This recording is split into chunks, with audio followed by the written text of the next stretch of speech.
Moscow and Kiev accuse each other of launching more attacks against the Zaporizhzhia nuclear power plant as the IAEA records powerful explosions. Voters in Kazakhstan cast their ballots in a snap election likely to return the incumbent president to power. Moscow and Kiev have accused each other of bombing the Russian-occupied Zaporizhzhia nuclear power plant in the south of Ukraine.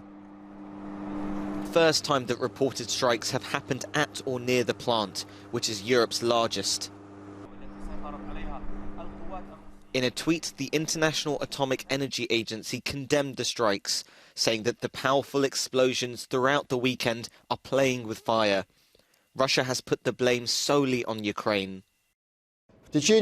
Moscow's defense ministry spokesman said Ukraine's armed forces launched 11 large-caliber shells at the nuclear plant on Saturday, with 2 more strikes launched on Sunday. Meanwhile, the Ukrainian nuclear agency put out a statement on Telegram, calling once again for the demilitarization of the power plant and accusing Russia of continuing to disrupt its workers at the site.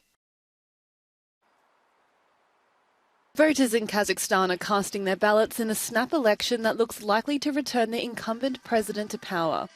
Kassym-Jomart Tokayev faced a bloody outburst of unrest early this year and then moved to marginalise some of the Central Asian country's long-time powerful figures. He now appears certain to win a new term against little-known challengers.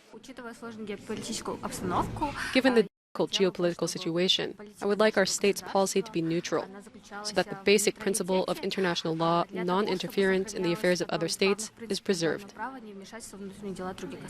Our state should have a multipolar policy, this pensioner says. Either with the West or with the East, with all countries there should be equal polar relations. This 28-year-old says the most important thing is peace, stability and development. Following the recent amendments to the constitution, the president of Kazakhstan is elected for only 1 term, without the right to re-election. But the time of the presidential term has increased from 5 to 7 years. euronews.just-in.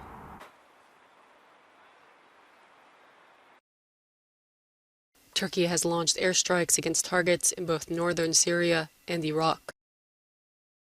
Ankara reportedly attacked some of the bases of the outlawed Kurdistan Workers' Party and the Syrian People's Protection Units, groups that it blames for an explosion in Istanbul that killed at least 6 people and injured over 80 more. But both groups have denied their involvement. In Bulgaria, authorities have arrested 5 people in connection to the bombing. They are accused of helping a key suspect in the Istanbul explosion flee Turkey before they could be detained. A man has died at a much-criticized migration center in the UK. The unidentified man arrived in the country on November 12th after crossing the English Channel on a small boat. He is said to have died in hospital on Saturday after becoming unwell.